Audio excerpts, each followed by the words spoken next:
Pues muy buenas tardes a todos. Gracias por estar aquí. Bueno, los que no me conocen, me llamo Ángel, soy Ángel Berna. Yo soy licenciado en Ciencias Biológicas y la verdad es que nunca pensé que acabaría presentando este tipo de temática, ¿no? Es muy interesante porque durante toda mi vida me he dedicado al análisis de patologías en estructuras de madera y es una formación que la verdad como que me ha preparado también para entender muchas cosas de lo que vamos a ver, sobre todo con el tema del Arca de Noé. Para que tengáis una idea de cómo empezó todo o por qué bueno, entré en este mundo tan apasionante. Yo buscaba un gimnasio en un momento dado de mi vida, entré en un gimnasio y resulta que la persona que llevaba al gimnasio, Víctor, estaba dando unas conferencias los sábados por la tarde y hablaba de un tema muy impresionante que me dejó realmente pasmado, que eran las profecías bíblicas. Yo, la verdad es que hasta el momento, pues bueno, biólogo, científico, y aún lo soy. Y aún me considero. Y la verdad es que fue impresionante escuchar todo lo que escuché y cómo todo se iba demostrando delante de mí y pude entender que alguien escribió algo hace mucho tiempo y que se estaba cumpliendo, ¿no? Así fue como empezó todo. Pero es que luego ya en 2014 tuve la oportunidad de hacer un viaje impresionante, que es a las montañas de Ararat, donde están los restos arqueológicos del Arca de Noé. Para muchos de nosotros esto ha sido siempre una fábula, ha sido algo que quizás los niños han estudiado como un cuento hace mucho tiempo. Y es que aún en dibujos se pueden ver dibujos animados con todo el arca y los animales por ahí encima, como si fuera pues, una especie de fábula, una tradición, ¿no? Lo que vamos a ver hoy son pruebas físicas. Podremos tocar también restos traídos de esa zona. Y sin más, vamos a empezar, porque son temas que vas a ir viendo cómo se van a ir llenando de datos, y sería interesante que pudierais ir captando estos datos. Vamos a intentar hacer esta conferencia dividida en 3 partes para que podamos ir asimilando las cosas y estar descansados. Si nosotros buscamos el Arca de Noé en Google, resulta que nos va a salir. No es una cosa muy lejana. Si buscamos Noah's Ark National Park en Turquía, nos va a salir. Y aquí está el grupito que fuimos en 2014 a un poco confirmar todo lo que un tal Ron Wyatt, que luego conoceremos quién es, encontró, ¿no? Ya hace muchos años, en el 1977. Bueno, pues este es el viaje que emprendimos. Aquí hicimos un primer vuelo hasta Estambul, luego hasta una zona cercana al lago Van y luego pues un trayecto en coche de muchas horas en el cual nos fuimos encontrando pues toda una serie de paisajes que ahora veremos. Y esta flechita que he puesto ahora es lo que ahora hay que hacer. Los que luego fueron, los compañeros que fueron en el 2020, creo que fue. No recuerdo si fue el 2022. Un vuelo ahora os deja a 1 horita y media del Arca de Noé. O sea que si alguien quiere hacer algún viaje este verano y no sabe dónde ir, pues es fácil llegar hoy en día, es muy sencillo. La verdad es que es algo que recomiendo a todos los que puedan hacerlo, porque es impresionante realmente. Este es el paisaje que nos encontramos desde que aterrizamos en el segundo aeropuerto hasta que llegamos hasta la zona donde está el Arca de Noé. Es una zona estrictamente volcánica. Es todo volcanismo y además un volcanismo bastante moderno. Vamos a ir viendo cómo todo esto son ríos de lava que se han ido enfriando y se han ido quedando de esta manera que podemos ver aquí. Luego tomamos un cruce y subimos a un lugar que también está indicado. O sea, no hay pérdida. Si alguien quiere llegar allí, vamos a ir viendo indicadores que os van a decir Arca de Noé, 5 kilómetros. sea que no es algo tan lejano como muchas veces podíamos imaginarnos, ¿eh? Y aquí vamos subiendo y vamos encontrando ya una especie de forma que tendríamos ya que empezar a distinguir, porque es una forma que nos va a acompañar durante toda esta conferencia al respecto del Arca de Noé. Fijaros cómo es algo que tiene una forma muy especial, que está en medio de una especie de río, es un río de lava. Luego veremos las imágenes más antiguas. Y ahora vamos a ver cuando llegamos allí. Este es Víctor, el que os comentaba, el que llevaba el gimnasio, cuando entré en 2001. Es un lugar verdaderamente distinto. Si podéis subir el volumen, por favor. Un lugar especial, un lugar donde muchas personas han dicho que era una falsedad lo que aquí había. Pero es un lugar sencillamente conocido como el Arca de Noé. Lo tenéis ahí, tras mí. Cuesta entender que viendo esto alguien pueda decir que es solo una formación rocosa, con arena y nada. Ya por todo el trayecto donde hemos venido, mientras íbamos ascendiendo, podíamos ver perfectamente su silueta. Una silueta que sería muy casual que coincidiera precisamente con la del arca. Algunos decían, no puede ser, tiene que ser rectangular, sin proa ni popa. Pero así fue. Y aquí la tenéis. ¿Vamos a verla de cerca? Vamos. Pues vamos a verla de cerca. Y con un gorro ridículo soy yo, un poco mostrándoos lo que se ve desde el arca hasta las montañas de Ararat. Esos son los montes de Ararat o el monte de Ararat. El monte de Ararat mayor es el de la izquierda y el monte de Ararat menor es el de la derecha, ¿eh? Y nosotros estamos ahora en la zona donde está el arca, que está pues, a varios kilómetros donde está la montaña de Ararat. Fijaros que aquí veis la forma. Aquí la tenéis de nuevo. Aquí la tenéis. Es como que sobresale del terreno en medio de este río de lava. Luego veremos lo importante que es esta montañita de aquí. Y esto de aquí. Vamos a ver que esto sale en algunos lugares. Luego veremos dónde sale dibujado, que nos va a mostrar algo realmente impresionante. Esta es una visión general donde vemos... Esta foto la hice también en panorámico en la misma zona. Aquí tenemos el Ararat mayor, por aquí escondido está el Ararat menor. Y aquí enfrente tenemos el bote petrificado. Luego veremos por qué digo bote petrificado. Todos van a buscar el arca aquí, a la montaña de Ararat. ¿Os suena Ararat, no? La montaña de Ararat. Pues la cantidad de excursiones que hay organizadas para ir a buscar el arca aquí. ¿Y sabéis qué? Nunca van a encontrar el arca aquí. Y además... también explicado por el guía que nos llevó a nosotros a toda esta zona. La cantidad de excursiones que él ha programado para buscar el arca aquí. Y nos explicó también la razón por la cual hacen eso. Que si queréis luego lo podemos comentar.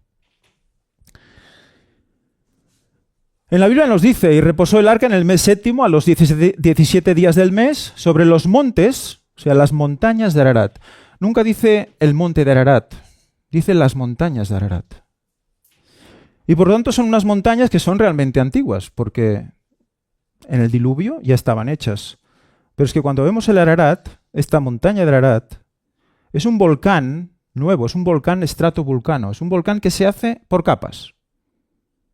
Explota una vez, explota otra vez, explota otra vez. Es un estratovulcano, ¿de acuerdo? Vais a ver que todas las lenguas de lava que están alrededor, como hemos visto en el vídeo del acceso, son lenguas negras, son lenguas modernas. Son lenguas que no tienen sedimentos encima. ¿Eh? Por lo tanto, ¿la parte más alta de la montaña de Ararat es más antigua o es más nueva que la parte más baja? Más nueva. Por lo tanto, vamos a tener que buscar el arca de Noé ahí. Evidentemente no. ¿Eh?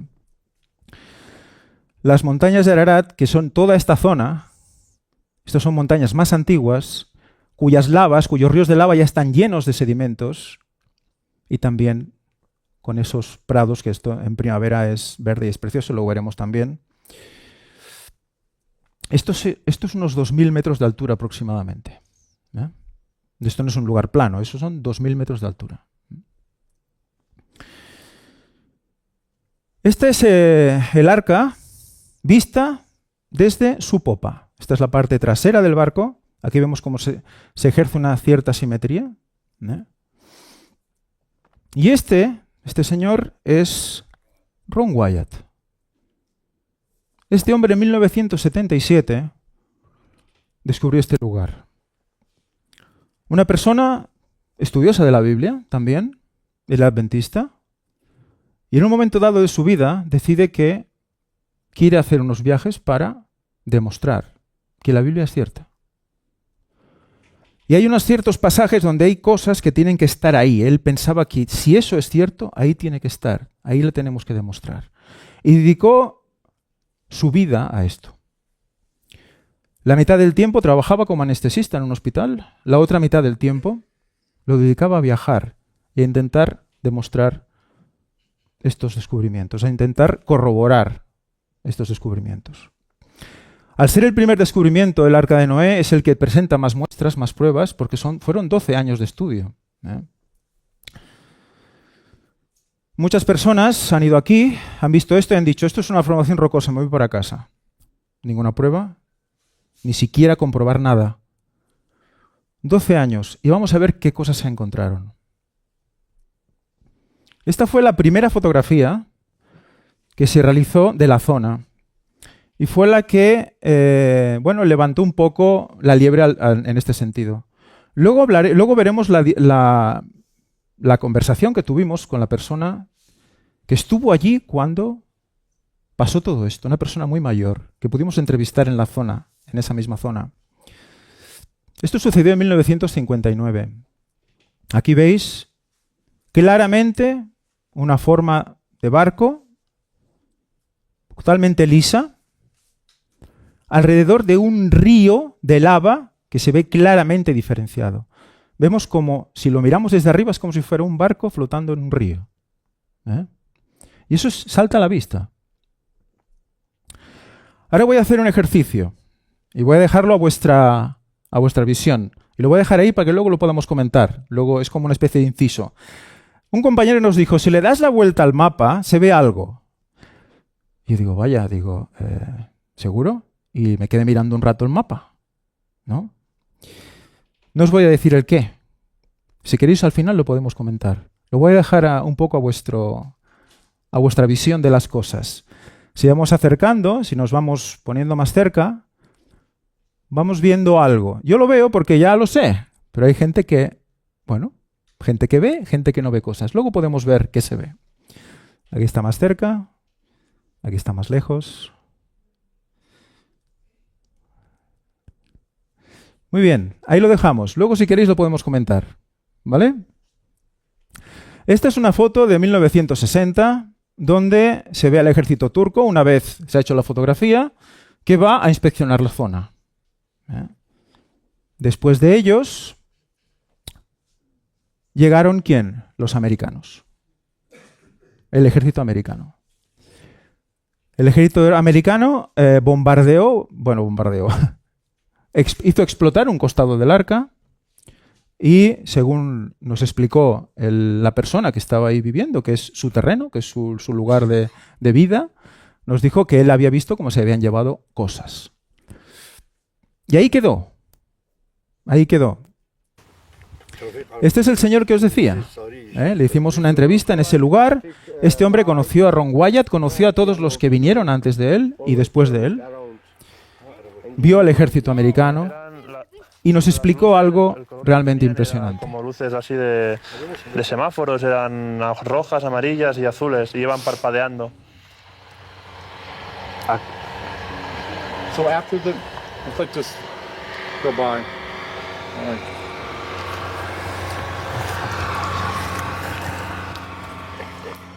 Antes le han preguntado sobre unas luces. Él dice que eran unas luces como de 3 colores. Las luces. Sefer, how high he saw the lights? What distance? Ahora le preguntan a qué altura se veían esas گلو luces. چند متر جوری بو ایشق ایشق چتکی و چند متر جوری داتا کفشه جوری ya tam sar gemiye koy ya. تانسر Gemi گمی orta kısmında ya. Yukarıda değil, orta kısmı yerde. orta kısmında peki kaç juri doşta livni ro devam ay data kefşi Juri sen ötürün jiri. he said he saw the light just the arc point only Es decir, no estaban arriba de nada ni a ninguna distancia, estaban en el arca. deja gelo bocho ya falan acaba derejo ya Esta es la entrevista. La entrevista es muy extensa porque hay doble traducción, del turco al inglés y del inglés al español, ¿no? No lo vamos a ver todo, por supuesto. Pero un poco era para que vierais que él está explicando que había unas luces alrededor del arca y que estas luces hacían como una especie de movimiento, luces de 3 colores, que subían hacia arriba y volvían a bajar por las noches. Que a partir de eso que él vio, se dio información al gobierno y que fue entonces cuando vinieron los aviones y empezaron a fotografiar la zona. O sea que hubo algo previo que hizo que todo el mundo estuviera atento a este lugar. No sé si recuerda algo parecido que pasó en la Biblia con una cierta estrella que llevó a gente a un lugar y encontraron no sé qué niño en un pesebre. No sé si os suena de algo. Los magos de Oriente, ¿no? El niño era Jesús. Fijaros cómo pasa algo como que hace que se salga a la luz este lugar. Y empieza a venir gente. Viene el ejército, pero en un momento dado de la época de la historia llega Ron Wyatt en 1977. Porque él revisa algo en un libro. Luego vamos a ver un testimonio de su propio hijo. Y nos va a explicar algo muy interesante. Y es que ellos, Ron Wyatt y sus hijos, al ver esta foto en un archivo, deciden, porque es lo que os decía antes, él quería demostrar y quería ver si realmente esto estaba ahí para poder llegar a las personas y explicarles pues que Dios existe, que es verdad. Entonces le pasan toda una serie de cosas en ese viaje. Y una de ellas es algo con un taxi. Vamos a ver esta entrevista. Un trocito solo, porque también es larga. Pero vamos a ver trozos en el día de hoy. Can you tell them about the taxi stopping 3 times, searching for Noah's Ark? He was asking about the first trip when we went to look for Noah's Ark in Turkey, our very first trip overseas. When we got there, all we had was an aerial photograph from the book, the Ark File, and we didn't have like a compass or the map coordinates or anything or any way to know which direction to go once we got to Turkey. And we were on a train and going through all these mountains. And then we got down to the town Dogobazit or something like that. And we were driving in a taxi, and my dad said, "Guys, there is no way we're going to be able to know which direction to even start looking." And he said, "We really need to say a prayer that God will show us where to look or something," because we had no idea which direction.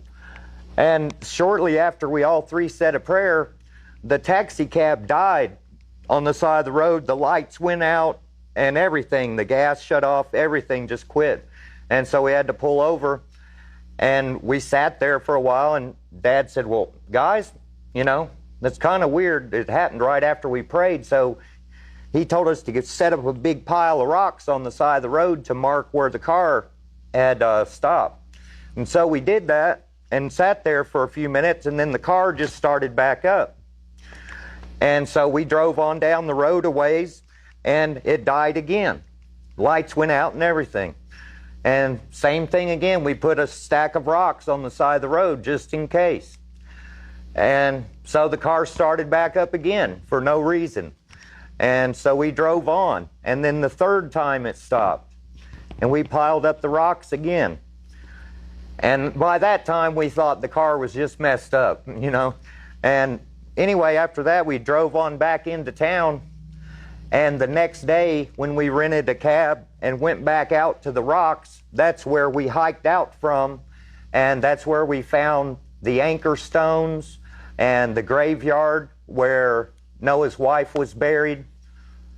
And we didn't quite get to Noah's Ark that first trip, but we were very close. But it's just amazing how God stopped that car right where it needed to stop to show us. Muy interesante. Entonces, para ti no hay duda de que los descubrimientos de tu padre fueron totalmente dirigidos por Dios. He guided us every step. There is nothing we could have done without him. And without Dad raising us in our faith and praying, we could have never got close to finding any of this without God. Han hablado de varias cosas. Ha hablado de 3 lugares, las las anclas de piedra. Ha hablado de la tumba de la esposa de Noé. Dices, ¿y esto? ¿Qué me estás diciendo? ¿No? ¿Qué me estás contando? Vamos a ir viendo estas cosas. Es interesante. Yo soy el cámara, lo siento por, por todo lo que habéis visto aquí. Eso fue en 2012. Aún no habíamos ido al arca, pero se salió la oportunidad, si queréis luego os explico lo que pasó, porque fue impresionante cómo fue, de ir a Estados Unidos y estar cerca de esa zona donde estaban pues la familia Wyatt. El padre ya había fallecido, falleció en el 99, Ron Wyatt, pero estaban sus hijos.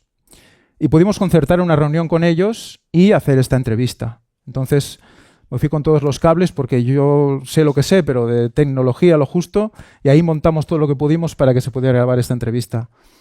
Y él trabajaba de pintor en ese momento. Llegó justito en ese momento, se puso, ya veis que estaba sucio de pintura, y bueno, se dispuso a explicarnos esta situación. Él estuvo con su padre en ese lugar, él vivió todo esto. Por lo tanto, es un testimonio de primera mano. Esto pasa en el 1977. Ron encuentra el arca y la encuentra así. Él se vuelve para su casa. Puesto que es cristiano, empieza a hacer oración, empieza a orar y empieza a pedir al Señor, ¿cómo puedo hacer? Yo no tengo medios para hacer excavación aquí. ¿Cómo lo voy a hacer, Señor? Esto es el arca de Noé, ¿cómo lo voy a hacer? Resulta que él, esperando cómo hacer, resulta que en el año 78, un año después, hay un terremoto en la zona. Hay un terremoto en la zona. ¿Y qué pasa? ¿Veis alguna diferencia? ¿Veis alguna diferencia? En el año 77, Ron encuentra el arca como zozobrando, ¿no?, dentro de la lava.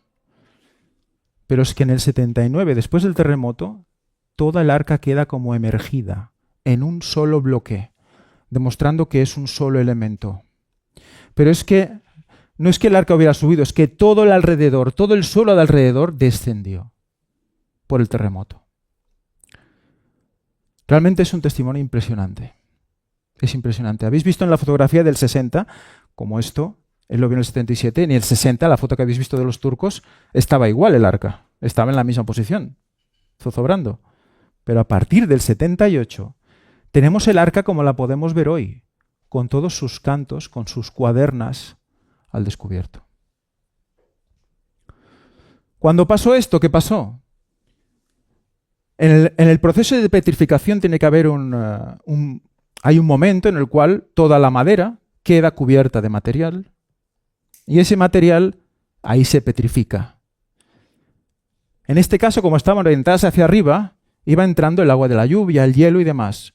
En las diferentes grietas, ahí se va generando una congelación del agua que hace que aumente el volumen y va como rompiendo las rocas. ¿Sí? ¿Conocéis ese proceso de criofractura? Claro, queda dentro del molde. Cuando el molde se abre, caen todas las rocas y todas las piedras que estaban formando esas costillas. Y dejan el molde de las costillas del arca. Estáis viendo el molde de las cuadernas del arca. Es una foto de ellos, de la época. Claro, después de que pasa todo esto, Ron Wyatt evidentemente dice, a ver, aquí algo está pasando. Alguien quiere que haga algo aquí.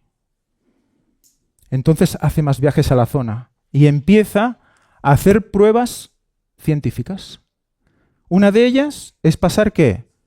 El detector de metales. Entonces empieza a pasar el detector de metales por toda el arca, ¿vale?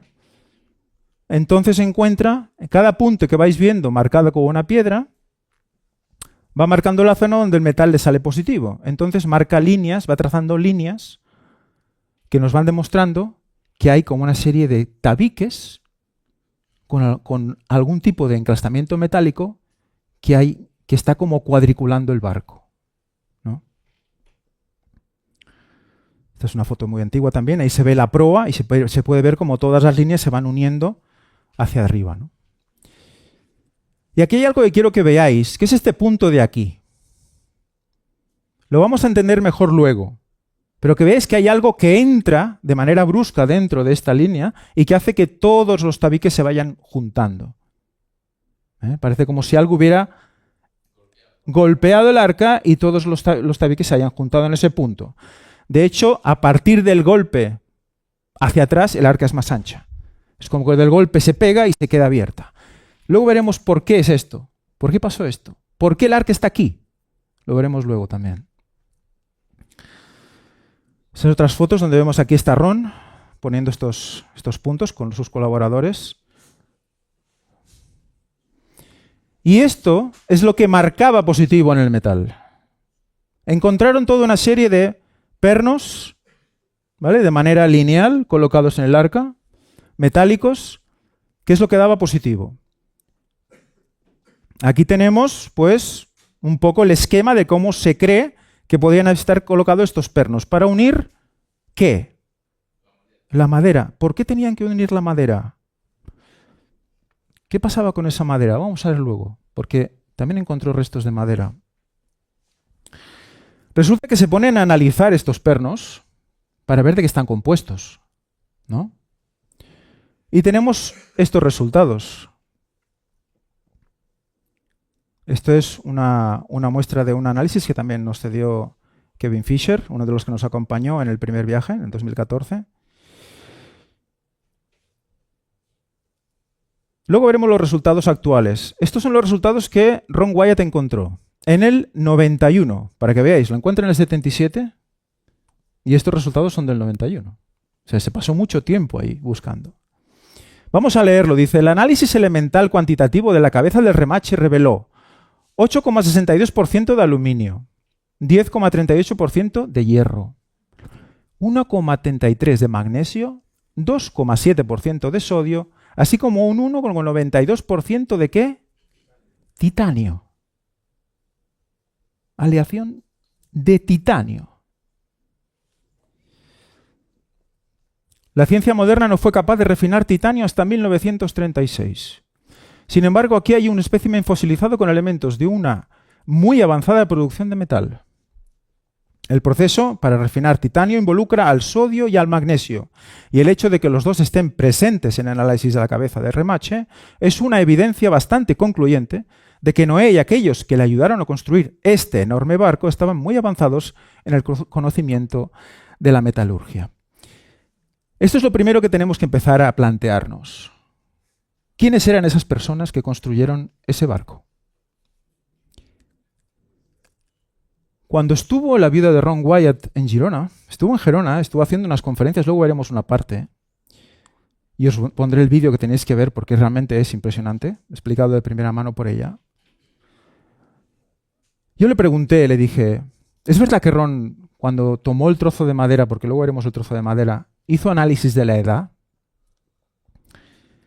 Hizo análisis, porque cuando la madera se petrifica, es muy difícil encontrar materia orgánica dentro. Queda toda convertida en piedra. Se mantiene la morfología, pero cambian los materiales. Pues en la muestra que él cogió quedaba un porcentaje muy pequeño de materia orgánica que se pudo valorar por carbono 14. Dice que le salieron aproximadamente unos 5.000 años de antigüedad. Contemos que el diluvio es de hace unos 4.500 años, según la palabra de Dios. Hace 4.500 años teníamos personas que sabían hacer este tipo de aleaciones. Se supone que... La misma Biblia nos dice que había gente que tenía conocimiento ya en aquella época. En la época de Moisés ya tenían conocimiento, ¿no? Pero antes Estamos hablando de personas con un conocimiento muy grande. Estamos hablando de antes del diluvio. ¿Qué pasó en el diluvio? Luego lo iremos viendo. ¿Cómo eran esas personas? Tenían mucho conocimiento. Este es el análisis del año 91. Perdón, 2001. Este es 2001. Este es el moderno. Hierro, aluminio, titanio. También con un 1,59%. Por lo tanto, estamos ante gente que ha hecho esto y que tenían unos conocimientos muy especiales. No era gente que iba con un taparrabos ni con unas flechitas. No. Estamos hablando entonces de madera petrificada en solo 5.000 años. Todos supongo que habláis, cuando oís hablar de petrificación, decís, uy, estos son millones de años, ¿sí o no? ¿Os viene a la cabeza algo? Os viene a la cabeza esto, ¿no? Es lo primero que os viene a la cabeza, millones de años. Pero es que si buscamos bien, la ciencia nos deja muy claro, porque hay descubrimientos que son científicos también, que habla de petrificaciones de 35 años. Cuando las condiciones son las adecuadas. Entonces, lo que importa no es tanto el tiempo como las condiciones. Y en condiciones volcánicas con elevadas composiciones de silicio, ante silicatos, las petrificaciones son rápidas.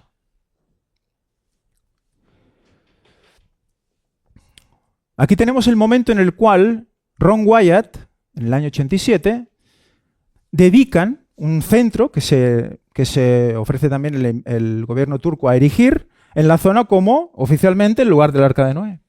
Y ahí lo celebran. Veis todos sentados en una mesa, comiendo.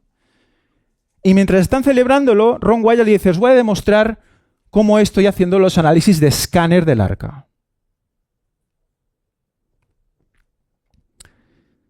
Y empieza a hacer los escáneres de la época. Los escáneres de la época, que eran escáneres de tipo sismógrafo, ¿no? Que van escribiendo como así, ¿no?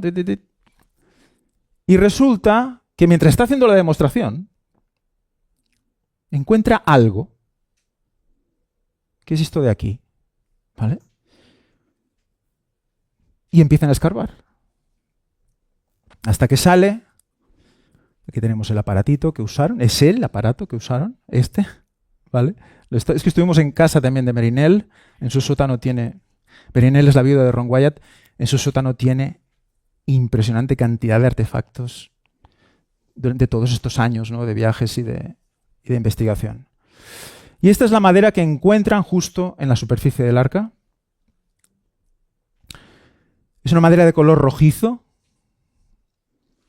¿Recordáis el texto bíblico? No sé si lo habéis leído alguna vez, cuando el arca dice que es... ¿Qué le pasa al arca? ¿Cómo hace para que el agua no entre en el arca? ¿Recordáis? Como que la pinta con brea, ¿no? Por dentro y por fuera. ¿De qué color era esa brea? Lo sabemos por las definiciones de la Biblia en las palabras hebreas. Era de color rojizo. O sea, teníamos un arca de color rojizo. Porque estaba representando algo también ese arca. Luego, si queréis, lo podemos ver, lo podemos hablar. Pero resulta que tenemos un tema rojizo externo y cuando se cortó la muestra, aquí está muy cortada, se empiezan a ver toda una serie de capas. Toda una serie de capas. Pues resulta que son unas capas de madera de diferentes densidades unidas por cola. Unidas por cola. No tengo aquí el análisis de la cola, pero recuerdo las declaraciones cuando decían que eran incluso más potente que la cola actual, pero era natural, una especie de cola natural. Entonces tenemos el primer caso de madera laminada encolada de la historia, que al menos tengamos conocimiento. Recordemos que Dios le dice a Noé que él siga sus instrucciones, ¿no? Entonces, quizás Noé fue el primero que hizo madera laminada encolada de la historia. Laminada encolada. Estamos hablando de unos conocimientos que no son gente con un taparrabos y unas lanzas. Alguien sabe mucho aquí. Y resulta que este es el libro de Ron Wyatt, es este libro, luego lo podréis ojear, está en inglés, pero es la edición de 2014, justo cuando fuimos allí nos regalaron una copia. Es el original de Ron del 89, creo que es. 84, 89. Y revisado por la viuda en 2014. Es del 89. Está escrito por él mismo y luego retocado con las nuevas informaciones. Resulta que en esta misma muestra encuentran clavos también, como para fijar la madera en el caso de encolarla, ¿no? Eso se hacía mucho también al principio de las laminadas encoladas. Fijar los clavos completamente de una sección cuadrada perfecta. Aquí tenemos a Ron Wyatt en el lugar exacto donde se encontró esta pieza de madera. Y aquí estamos, algunos de los miembros de la expedición de 2014, ante otro lugar donde Ron también, digamos, certificó como madera petrificada y que él especulaba que esto podía corresponder a alguna parte de la cubierta o la cobertura del arca de Noé. Sabéis que en el momento dado Noé tiene que levantar la tapa del arca, abre la ventana para mirar, para ver cómo estaba la cosa, ¿no? Y encontramos esta madera cerca de la zona del arca. Resulta que podéis ver que tiene unos patrones que nos recuerdan algún tipo de ¿qué? ¿Os recuerda algo estos patrones? ¿No recuerda nada?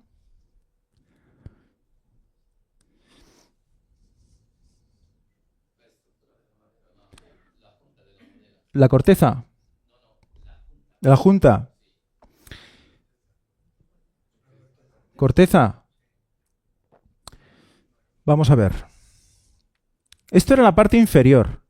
El grueso era de unos 40, 50 centímetros, ¿vale?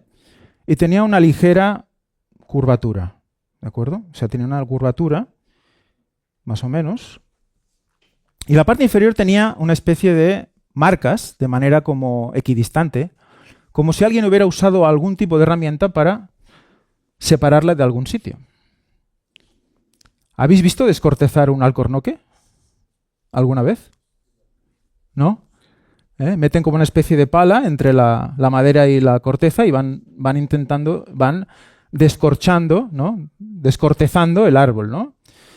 Y es lo primero que nos vino a la cabeza. De aquí pudimos tomar una muestra. Atentos porque nunca se había cogido muestra de esta madera petrificada en todos esos años. Pero es que encontramos un trozo roto que como que nos llamó a cogerlo, porque no puedes ir allí y romper una piedra y llevártela. Es que cuidado con la aduana, cuidado en el aeropuerto, ¿no? Entonces encontramos un trozo y lo que hicimos coger el trozo fue romperlo todo emocionados, repartirlo entre nosotros y llevarlos a diferentes lugares, diferentes laboratorios para ver qué podíamos encontrar. Esta es la sección, una vez metida en parafina, esto lo pude hacer en la Universidad de Girona, y vemos un patrón muy interesante que nos llamó mucho la atención. Estos fueron los aparatos que usamos ahí en la universidad para poder hacer estas fotografías que luego veremos. Tenemos unas fotografías del microscopio electrónico. Y la empezamos a comparar con corteza. Pero no con cualquier corteza. Porque aquello, como bien habéis dicho por aquí, cuando lo vi, dije, esto es corteza. Por el exterior. Y empezamos a compararlo con corteza. Y empezamos a compararlo con corteza de los árboles que tienen un grosor similar de corteza en la actualidad. ¿Sabéis cuáles son? Las secuoyas. Las secuoyas tienen un grosor de corteza de entre 30 y 1 metro. Entre 30 centímetros y 100 centímetros. Esta es la comparativa macroscópica con la Sequoiadendron giganteum, que serían las secuoyas gigantes del Kings National Park. Estas muestras, casualmente Víctor pudo hacer unas conferencias allí y fue a recoger muestras de los parques nacionales del secuoya de California. Y pudimos comparar las muestras con las muestras recogidas en Arcep, que es el pueblo donde está ese resto de corteza petrificada. Cuando empezamos a mirarlas más de cerca, vimos que había un patrón que se empezaba a repetir y se empezaban a ver una serie de dibujos muy parecidos entre las dos muestras. Esto sería una secuoya Dendron giganteum. Es pequeña, ¿no? Fijaros la comparativa con las personas, ¿eh? No sé si habéis visto alguna vez estas secuoyas en algún tipo de documental o en la televisión y demás, ¿no? Tienen que hacer escalada para poder llegar arriba de todo, ¿eh? Otro tipo de secuoya, y empezamos a ver toda una serie de patrones horizontales con pelitos verticales que los tenemos igual en la corteza de secuoya. Aquí los tenéis. Patrones horizontales con pelitos verticales. Algo nos estaba diciendo ya. Si tenemos un barco petrificado, donde dice la Biblia que estaba el arca, con las longitudes, porque no lo he dicho antes, pero la longitud es la misma que marca la Biblia. El único libro de todos los libros, llamarle religiosos, tradicionales y demás, que pueden hablar de este fenómeno, ninguno dice dónde está, ni dice las medidas. Sí, la Biblia. Y resulta que coinciden las medidas con las que tenemos en la Biblia. Pero es que además, vamos a ver que la Biblia dice algo más de la madera del arca. Nos da el nombre de la madera. Esta es la secuoya de la costa de California. Este es un espécimen muy joven, con una corteza muy pequeña, pero que es el que nos pareció más, digamos, más parecido a nivel macroscópico, ¿no? Esta sería la corteza que encontramos allí. Esta es la corteza de la secuoya roja de la costa. Otra de las razones por las cuales nos dio por comparar con la secuoya es porque justamente un año antes se me ocurrió preparar unas conferencias al respecto de la madera del arca de Noé. Me interesó muchísimo por el tema de que yo me dedico a la madera. Entonces, como que me llamó mucho la atención y me dediqué a buscar. Y llegamos, si veis, las primeras 7 conferencias son hechas en el año 2013, antes de ir al arca de Noé. Por lo tanto, no tenía los datos que tengo ahora, ¿no? Y os puedo hablar. Y llegamos a la conclusión de que muy probablemente la madera fuera de secuoya, por las longitudes, por la flexibilidad, por las características mecánicas del ciprés, porque la secuoya es un tipo de ciprés. ¿Por qué digo esto del ciprés? ¿Qué tiene que ver el ciprés con todo esto? Hace una madera de gofer, harás aposentos en el arca, y la calafatearás con brea por dentro y por fuera, como hemos visto. Resulta que la madera de gofer, de una raíz, esto es una concordancia que analiza el significado de las palabras hebreas, sus raíces y de dónde provienen. Porque el hebreo es impresionante. El hebreo es un lenguaje que es musical. Una sola palabra te puede decir 50.000 cosas. Incluso la contraria. Depende del contexto. Es muy interesante el hebreo. De una raíz que no se usa, probablemente significa alojar. O sea, como, ¿no? Un tipo de árbol o madera como usada para construir. Aparentemente, ciprés. Y entonces ya como que todo empieza a cuadrar, ¿no? Ciprés, familia de las cupresáceas. Pero es que la secuoya, aquí donde la viste, es el sargento General Grant, se llama. Creo que se llama el General Grant esta secuoya. Es la que tiene más volumen hoy en día. Tiene hasta 1 metro de grosor en su base solo de corteza. Resulta que la secuoya también es de la familia de las cupresáceas. O sea que es una especie de ciprés gigante. Entonces tenemos que la Biblia nos dice las medidas, el lugar, el tipo de madera. Y cuando vas allí resulta que lo que te encuentras son las medidas, el lugar y el tipo de madera.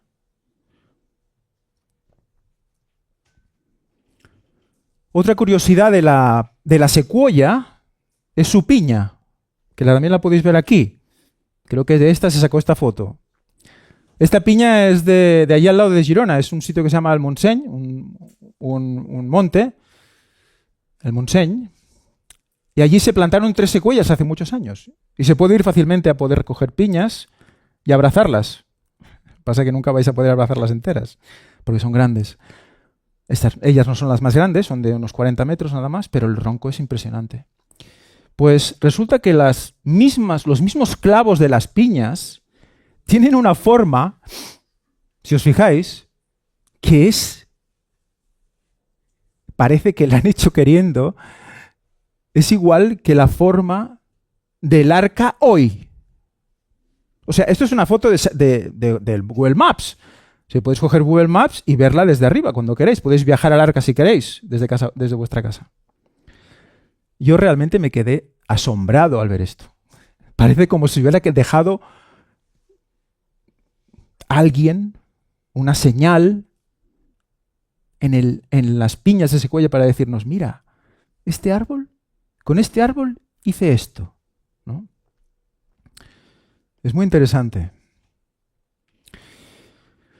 Aquí está el Arca de Noé, otra foto desde el Google Maps. Aquí tenéis el barco y la zona alrededor. Y ahora vamos a entrar en otro aspecto, que es uno de los que había dicho Ronnie Wyatt, el hijo de Ron, que había hablado de unas piedras de ancla. ¿Qué es esto de unas piedras de ancla?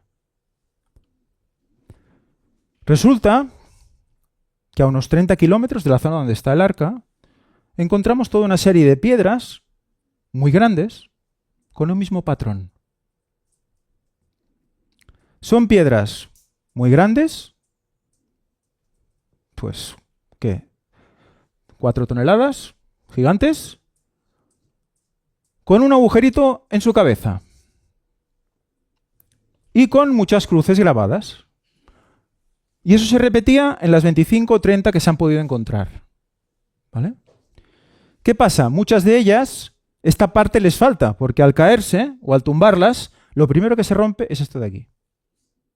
Es la parte más quebradiza, más débil de la roca. El agujero no es un cilindro perfecto, es más estrecho del centro, cosa que apoyaría el hecho de que fuera una piedra hecha para que una gran cuerda la sosteniera hacia arriba, sin que al tocar el borde se partiera la cuerda por el peso.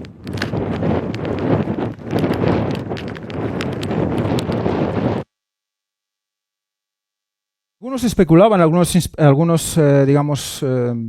investigadores de las culturas, digamos, antiguas, especulaban que esto fuera un sistema como de adoración al sol, ¿no? Que el sol cuando pasara por ese agujero indicaría tal cosa.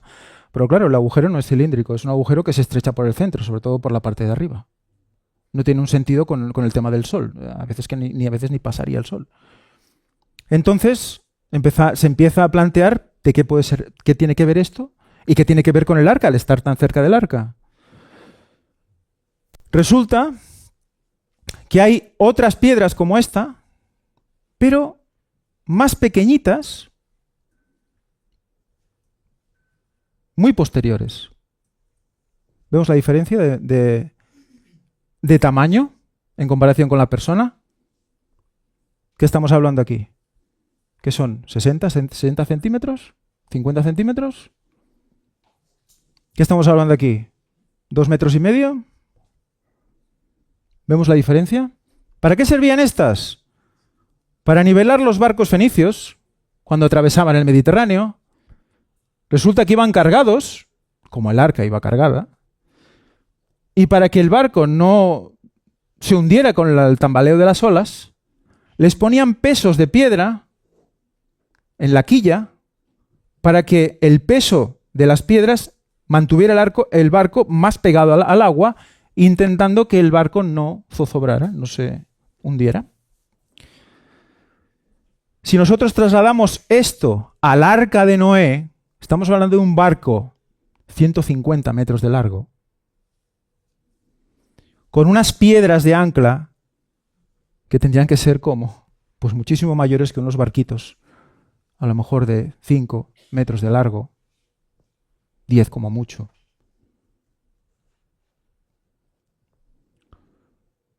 Y muchas piedras colgadas para nivelar el barco y evitar que zozobrara ante lo que se le venía encima, que era un diluvio, ¿no?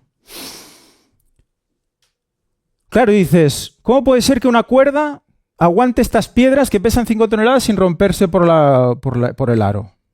¿no? Por la zona, por el circulito. Bueno, pero es que estas piedras cuando fueron conectadas, no fueron conectadas al aire y el arca volando. Se conectaron en la tierra.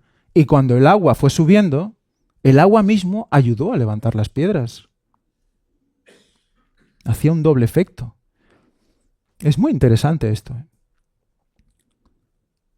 Confirma que es un barco hecho ¿para qué? Para cargar y para aguantar algo que le venía encima. Que era la tormenta del siglo. Más que una tormenta. Si nosotros leemos cuando describe la Biblia el diluvio, es agua del cielo, es agua de la tierra, es movimiento sísmico, es la tectónica de placas. Estamos hablando de cosas realmente impresionantes que destruyen completamente muchas de las teorías científicas actuales. Podemos seguir hablando de esto, pero más adelante.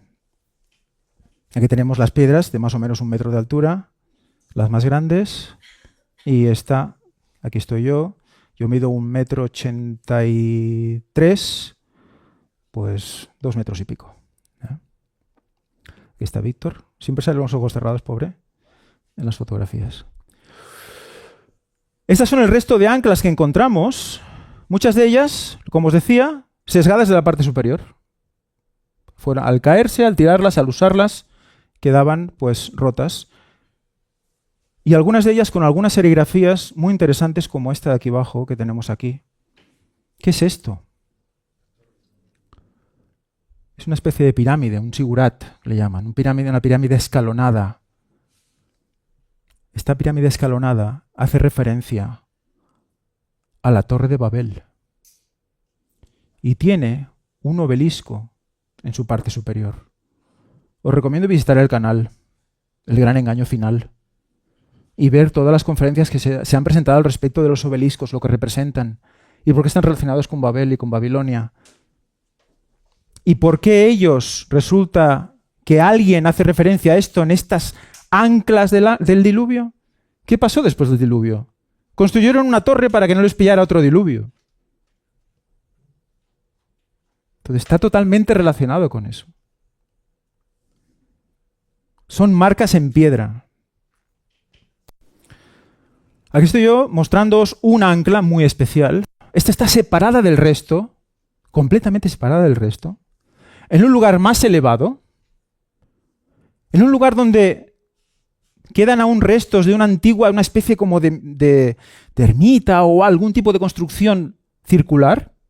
Encontramos restos de diferentes cerámicas y demás. Y ahí estaba esta roca, esta piedra, que estaba encarada hacia el resto de anclas que estaban todas abajo. ¿Habéis visto antes que las anclas estaban como puestas de pie una al lado de la otra? No se pusieron solas, ¿eh? Alguien las puso. Y alguien puso esta aquí arriba y la dejó orientada hacia las otras. Una especie de encaramiento, ¿vale? En una parte más elevada. Y veis cómo está rota de arriba. Aquí veis el trozo que cayó con el agujero a medias. ¿Lo veis? Estoy cubriendo yo con la mano para que se vea el resto del agujero que faltaría por cubrir. ¿Lo veis, no? Esa es la zona de arriba que se parte cuando cae la piedra. Quedando la piedra siempre sesgada por arriba. Aquí tenéis el trozo y el círculo que no acaba de hacerse. Aquí tenéis la piedra con el trozo. ¿Veis la piedra caída y el trozo roto? Y aquí el agujero que falta. Es un ancla. ¿Pero qué tiene de especial este ancla? Pues resulta que este ancla tiene 8 cruces. 8 cruces. Una más grande, otra un poquito inferior, luego 3 de un tamaño y otras 3 un poquito más pequeñas. Todo va bajando, va disminuyendo el tamaño. ¿Por qué 8? Y los que lo sepan...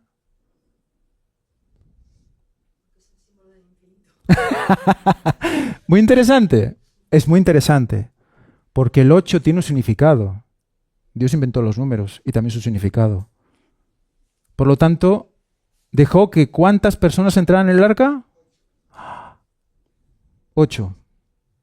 ¿Por qué 8? ¿Por qué 8? Porque representa vida eterna, muerte eterna. Es muy importante eso. Es muy importante porque el arca tiene un significado. tiene una unión con la figura de Cristo. Eso lo podríamos desarrollar más adelante. Pero en cambio, esta es la que tiene 8 cruces. Y es la que está elevada y la que mira al resto. Entonces es como que había una especie de adoración, una especie de que todas las que estaban puestas en línea estaban encaradas hacia el mismo lugar. No había ninguna que estuviera encarada al revés, no. Las que estaban de pie estaban encaradas hacia allí. Y la otra mirando hacia allí, tumbada, pero si estuviera estado de pie mirando hacia allí. Entonces, como que todo se rendía pleitesía a esa que tenía 8 cruces, un ancla, dándole toda la simbología del significado del mundo. Durante toda la historia de este lugar se ha sabido que ahí cayó el arca de Noé. Desde tiempos ancestrales.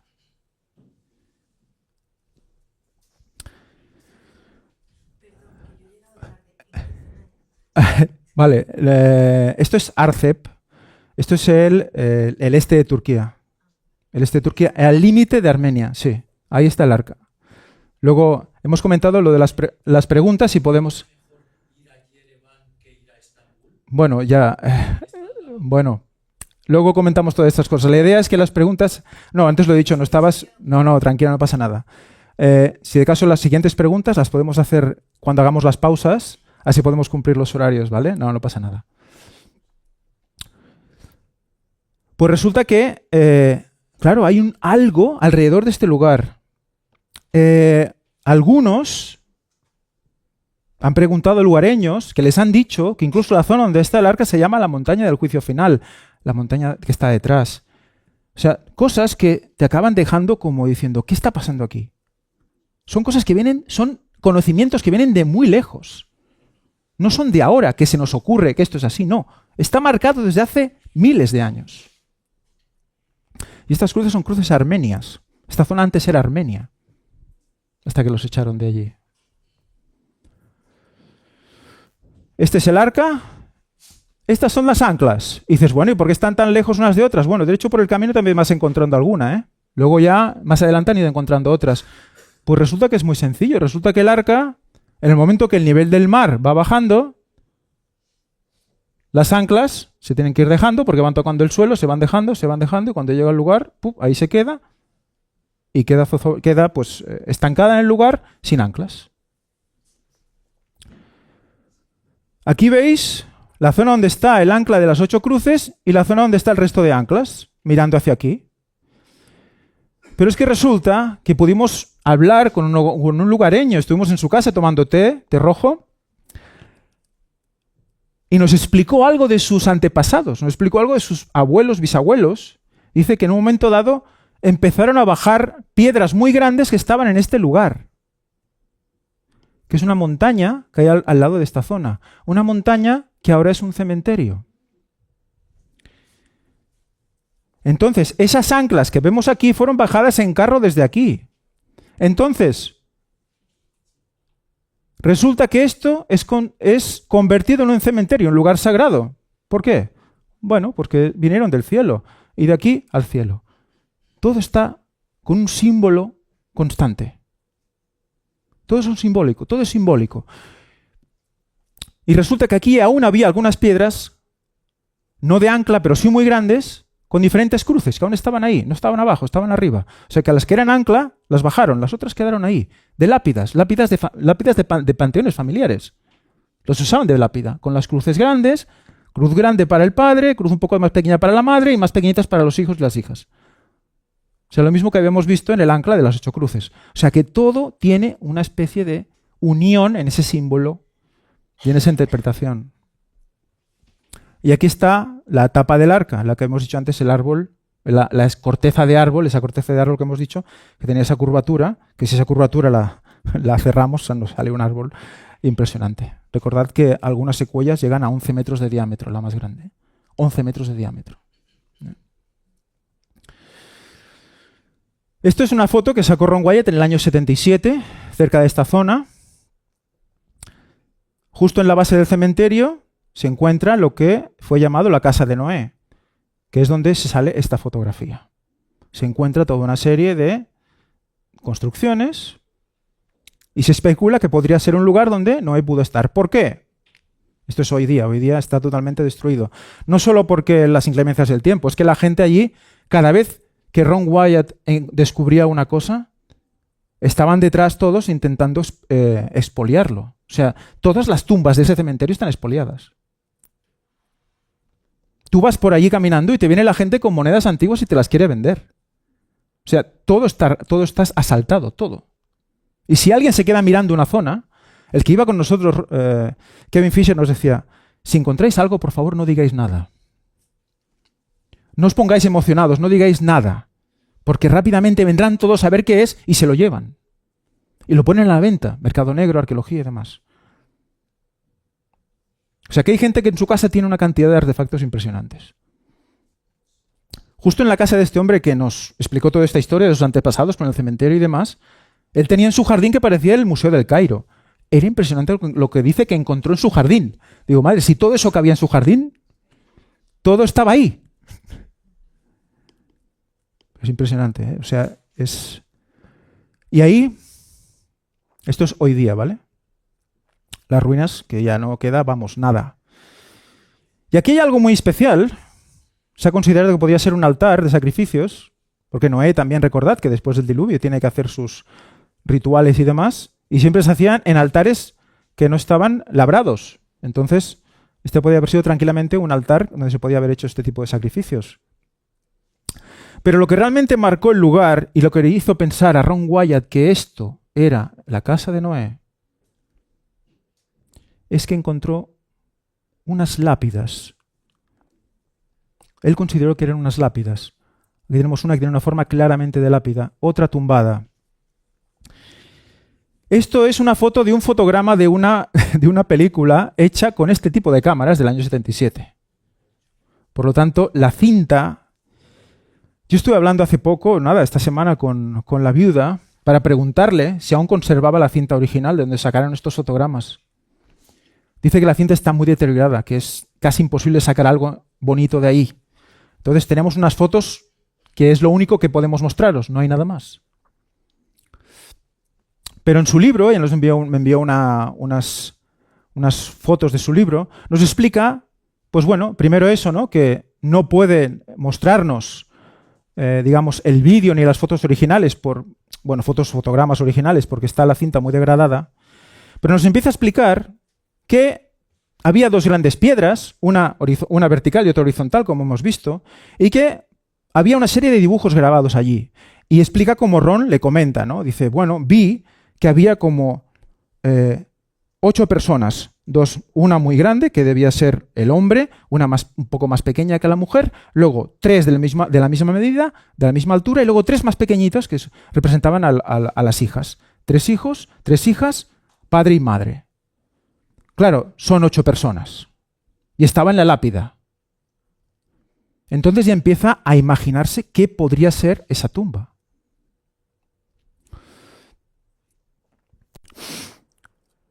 Cuando vas viendo lo que le va explicando Ron a ella, le dice que también había una especie de dibujo que parecía un arco iris en la misma piedra. Y algo que parecía como una ola elevada y una especie de forma rudimentaria de bote encima. Claro, son toda una serie de características que nos llevaban a pensar algo. Pero es que además... vamos a leer lo que dice. Ron pensó que era muy posible que se tratara de representaciones iconográficas de los supervivientes del diluvio, alejándose del barco con un arco iris sobre sus cabezas, porque estaban como en dirección como contraria del barco, ¿no? El relato bíblico dice que estos supervivientes fueron Noé, su mujer, sus 3 hijos, etcétera, ¿no? Luego seguimos leyendo. Estas son las fotos, pobres fotos sacadas del fotograma. Veis que aún faltan trocitos del fotograma. Es ruinoso. Pero se ve algo. Aquí tenemos como una especie de curvas, ¿no? Que podrían ser esos arcoíris. Luego dice que encima de eso los armenios parece ser que grabaron cruces o vete a saber de qué época. Por lo tanto, como marcando el lugar. Como que hay un conocimiento antiguo de esto, ¿no? Esto sería pues un poco retocada para ver si se ve alguna cosa, pero no se ve casi nada. Pero aquí sí que se ve algo que ha descrito Ron, que es esa ola, ¿no? Y ese barco encima, ¿no? Y si cambiamos un poco los parámetros, podemos ver un poco más de contraste, cómo hay algo ahí que representa como una especie de ola y el arca encima. Observó que en la piedra que había en el suelo aparecía la mujer como de mayor tamaño, que él creía que representaba a la esposa de Noé, con los ojos cerrados y la cabeza inclinada hacia abajo. El hombre más grande, que creía que representaba a Noé, tenía los ojos abiertos. En la piedra más grande, que seguía en pie, él vio que la mujer y también el hombre más grandes tenían los ojos cerrados y la cabeza inclinada hacia abajo. Como que en una solo la mujer tenía la cabeza hacia abajo y en la otra los dos tenían la cabeza hacia abajo. ¿Qué puede querer significar que tengan la cabeza hacia abajo en una lápida?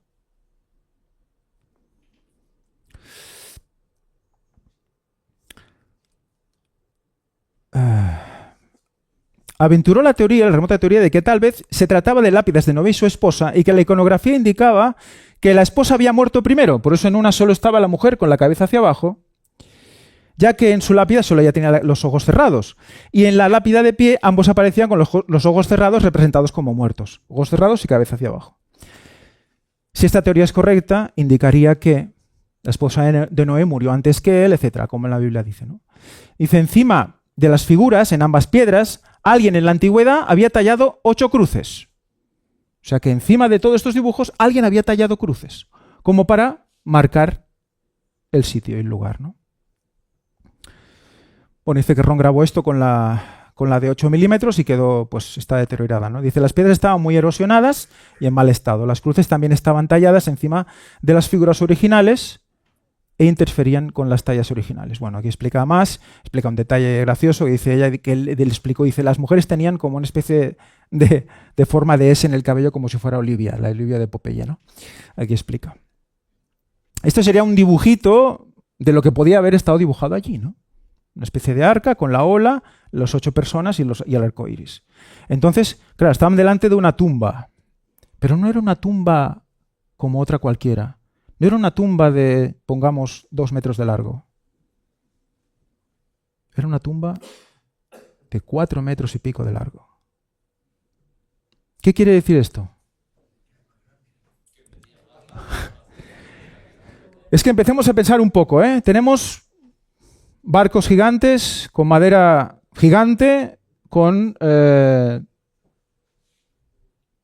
conocimientos especiales, conocimientos fuera, digamos, superiores a lo que se supone que tenía que tener para la época. ¿Y tenemos cuerpos gigantes? ¿Dios creó al hombre así o así? ¿Lo creó imperfecto? ¿Lo creó perfecto? ¿Lo creó inmenso? Tenemos imágenes, bueno, de hecho, si visitáis Girona alguna vez, estáis todos invitados, tenemos en el museo, tenemos un pequeño museo, y ahí tenemos una reproducción de un fémur humano que se encontró en Irak de 1,20 m. 1,20 m. Si alguien quiere hacer la comparativa de 1,20 m con un fémur normal, veréis que la longitud del hombre que sale es igual a la longitud que os comentaba, 4,5 metros aproximadamente. Entonces hemos empezado a pensar ya en cambiar toda el concepto de lo que sería la evolución humana. Más ligado a una involución humana.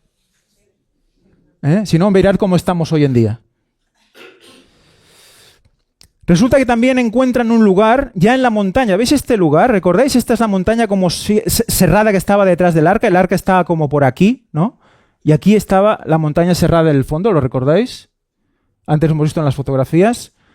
Resulta que aquí nos dibuja una montaña alta, que si tú la miras antes en las fotos hemos visto, que os he dicho antes, mirad esta montañita. No está esta montaña alta. Esto es algo muy antiguo, que tiene 8 caras, que está encima de esta zona, y que nos dibuja un volcán que ahora ya no está. Y una especie de dibujito con una especie de arca en forma de ojo con personas dentro. Eso estaba aquí dibujado. ¿Veis la muestra aquí? Esto estaba alrededor de las caras de este punto. Después de hacerlo público fue totalmente expoliado. Ya no lo vais a encontrar. Es muy interesante todo esto. Aquí está el arca. Luego veremos más sobre esa montañita y vas a entender lo importante que es. Y ahora vamos otra vez a pruebas científicas, pruebas hechas con escáneres actuales. Dirección perpendicular al arca, longitudinal al arca, muro, muro, muro, muro, muro, muro y muro. Si eso lo vamos uniendo, ¿qué tenemos? Cuadraditos, ¿no? Muro que va para acá, muro que va para allá, salas. ¿De acuerdo? Aquí está Esmerinel, es la viuda de Ron. La fuimos a visitar este año pasado. Esta es una foto de esa visita, de la entrevista. Y juntamente con John Larsen de Nueva Zelanda hicieron los escáneres más impresionantes que podéis ver de este arca. Con forma, de manera... Esto es un perfil, es como si cortaras el pastel de arriba abajo. ¿De acuerdo? Longitudinal del arca. Y aquí tenéis la forma en forma ovalada en la parte inferior que se va repitiendo. Y esto, creo que es en la proa,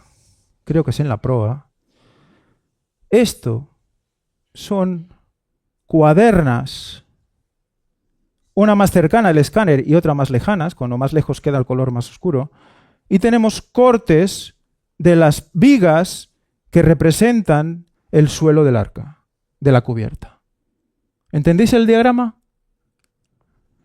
Estas vigas irían saliendo de la pantalla hacia vosotros, ¿de acuerdo? ¿Sí? Es que se ha pasado el escáner por arriba, es como si cortaras el queso. Y se ve las vigas que vienen hacia nosotros, la sección, y se ve las costillas que bajan hacia abajo. Esta es la conjunción de todos los escáneres juntos. Un 3D de la barriga del arca. Y esta es una de las imágenes que más me impactó cuando la vi. Es un escáner perpendicular, un corte perpendicular del arca a lo ancho, y vais a ver que tenemos una cuaderna completa con un grueso y todo. ¿Lo veis? Tenemos una cuaderna completa. Es un bote con las medidas del arca en el lugar donde dice la Biblia. Y más cosas que hoy no podremos ver porque falta tiempo. Aquí está una imagen de lo que sería un barco hoy en día. Cómo se mantiene un poco la estructura, con las cuadernas y las vigas horizontales. Y esta es la famosa costilla del arca, que está un poco desprendida, que se puede ver, ¿no? Es inmensa. Y esto sería pues una visión de la cresta de las costillas del arca. Y este es el lugar donde el arca fue traspasada. Vamos a ver cosas de eso. Estas son imágenes cedidas de esa zona en primavera. ¿Veis? Aquí tenéis lo que os decía antes, esa imagen que estaba pintada arriba, ¿no? Esa sierra, y aquí falta un volcán, ¿no? No está en el dibujo. Aquí falta un volcán.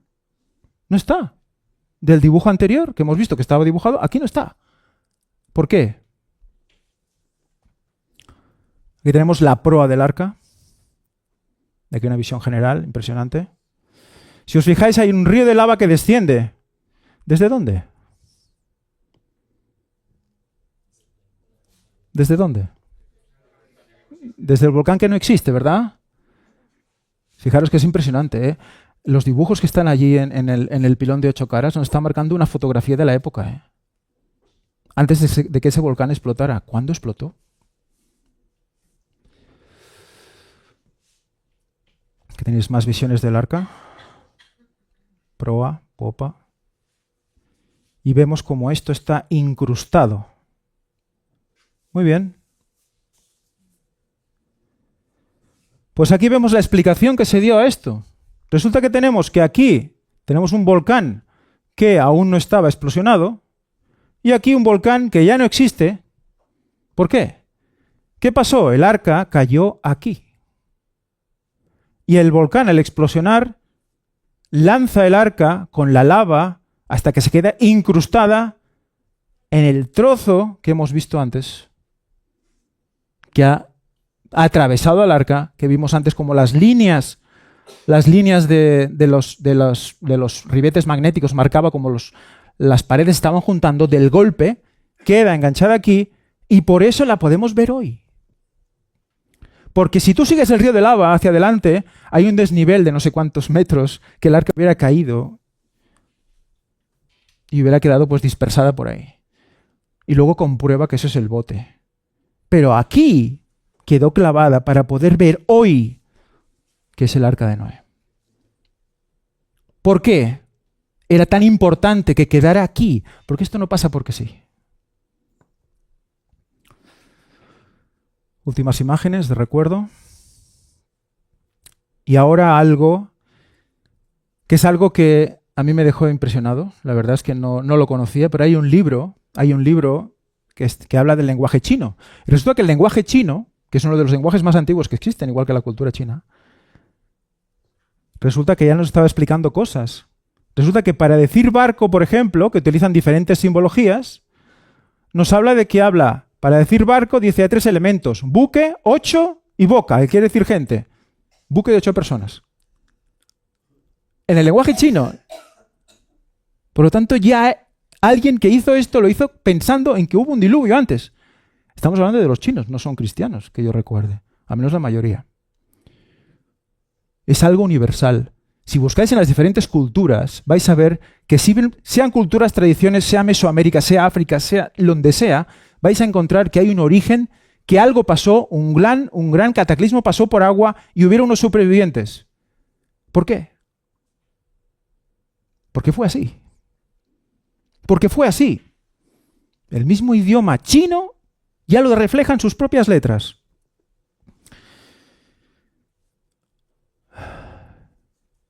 Luego la palabra total significa 8 también.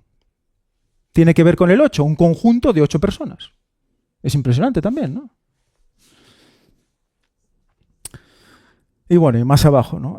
Resulta que para decir, esto representaría la compañía de 8 personas juntas con las manos unidas, esto sería la parte de arriba, formando un número total. Si se añade el radical agua a esta misma figura, el nuevo carácter formado es inundación. O sea que si tú le pones 8 personas juntas y le pones agua, es inundación. Y es el lenguaje chino, no el lenguaje bíblico chino, no, el lenguaje chino. Viene de ahí ya. Es algo espectacular, la verdad. Aquí hablo un poquito más de los diferentes símbolos. Es un gran libro, es un libro muy interesante. Y bueno, acabamos aquí. Esto es algo que os quería leer. Esto es un periódico que no he traído. Vaya, no lo he traído. Bueno, es un periódico que se editó en la época donde Rones pues, hacía como un paper que explicaba lo que iba encontrando y aquí pues, nos explica algunas cosas, ¿no? Aquí se ve que fue en el 87 esta fotografía. Y bueno, están los diferentes... lo llamaron hasta la CBS, estuvo en la televisión americana. Y eso es un resumen de todo lo que vamos a ir viendo hoy. ¿Vale? Pausa. Siguiente capítulo, Sodoma y Gomorra.